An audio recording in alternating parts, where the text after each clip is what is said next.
Hello, everyone. Thank you for joining us for this installment of California Employment News, an informative video podcast resource offered by the Labor and Employment Group at Weintraub Tobin. My name is Meagan Bainbridge, and I'm a shareholder in the firm's Labor and Employment Group, and today I'm joined by my associate, Nikki Mahmoudi.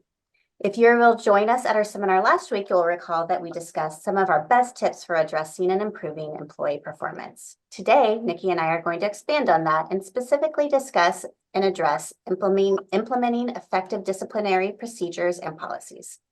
Nikki, can you start by telling us a few tips for ensuring a fair and meaningful disciplinary process? Of course. So when it comes to employee discipline, it's important to remember why you're doing it. The whole purpose of disciplinary action is to correct, not punish. And that creates a better work staff and boosts employee morale. So for a fair disciplinary process, you want to make sure to, one, notify employees of expectations. That can be through your policies, job descriptions, etc. Two, you want to make sure to not avoid issues until they grow. You want to address those issues head on. You don't want to be a situation where you have an employee who wasn't performing so well, but you've been giving them glowing reviews, and suddenly you want to terminate them, but you have nothing to show for it. So address those issues head on. Three, you want to make sure to provide training where appropriate. And four, make sure the punishment fits the crime. And when we're talking about that, in choosing your form of discipline, you want to make sure to ask yourself a few questions. What corrective action or improvement do you want to see from the employee? Is it a big or small issue? And what's the appropriate form of disciplinary action in this case? So, think about if an employee has been late one day versus 6 times and how that could be different and how you interact or discuss that with them. You want to think about what are your company policies? Have employees in similar situations be disciplined? Is the employer situation capable of rehabilitation?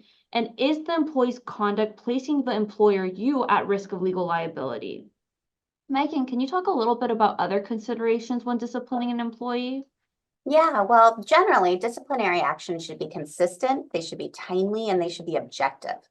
So there are a number of considerations to be made when disciplining an employee. First, what's the nature of the problem? Is it a performance deficiency, misconduct, policy violation? What's the issue at hand? Because different issues are going to mandate different actions. You're obviously going to take a different action against someone who was tardy than someone who was caught embezzling money. Those are pretty extreme, but I think you understand what I'm trying to say. Second, what are the implications? In other words, is this the first in a long line of dominoes if some sort of action's taken? You're also going to want to consider, does the employee have a prior record regarding the same or similar issue? An employee with no previous issues is likely to be treated differently than an employee with repeated issues. This is okay, but we just have to be able to explain why we are taking different actions. Could the issue be caused by a protected classification or a protected activity of an employee? Is there a disability possibly at play, or was there a recent protected activity? If that's the case, it's possible that this issue could be caused by that protected classification or protected activity. And so in that case, you're going to want to stop and you're going to want to evaluate whether discipline is appropriate at this time or whether further investigation is needed to find the root cause of the issue. But in the end, it's important to remember that discipline should be consistently applied across the company. It's important to make sure that similar infractions are treated similarly.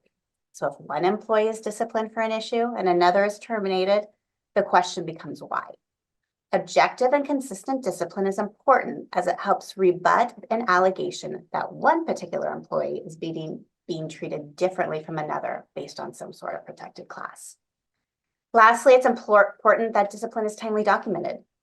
You can find a link to a previous episode we did on this series in the link below. But overall, the key is not to rush, but to take swift action. Even if a disciplinary action is done verbally, document it.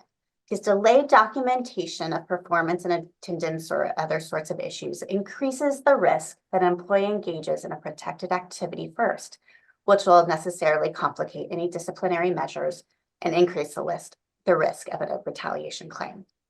Nikki, do you have any additional tips for employers responsible for disciplining employees? Of course. So really, the key is discipline shouldn't come as a surprise. Again, going back to our example of an employee who had poor performance issues from the very beginning and nothing was done. You want that employee to know from the beginning what's at issue so they understand what they need to do and how they can get better. So how does that work? That comes with documentation, that be performance attendance problems, performance evaluations, counseling, documenting behavioral problems, policy violations, disciplinary action. So really the key is document, document, document.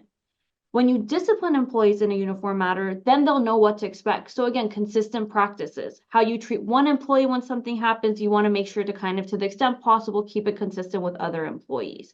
You want to make sure to explain in writing the consequences of continued performance or behavioral problems. That way the employee knows, again, this is what I need to do, and if I don't do it, this is what will happen. When disciplining an employee, you also always want to make sure to, one, clarify to the employee the behavior that's expected and that of which is not acceptable. Two, explain the consequences of violating these policies and expectations. And three, provide prompt specific feedback to employees when they violate those policies and expectations. And I guess lastly, also provide specific corrective action to be followed. Again, that way the employee knows exactly what they need to do when they need to do it. Last thing to remember is it's very fair to fear the risk of retaliation claims, right? The moment an employee is terminated or let go, that risk opens up. But it shouldn't paralyze you as an employer from properly disciplining your employees, right? When we're talking about an adverse employment action, it's retaliatory if it's taken because the employee engaged in a protected activity. So if you as an employer are going to take disciplinary action against an employee who's engaged in a protected activity, you as the employer want to be prepared to articulate, and again, having that documentation helps, the legitimate non-retaliatory reason unrelated to the protected activity that supports that disciplinary action. That's right. Thanks, Nikki. And that's it for now.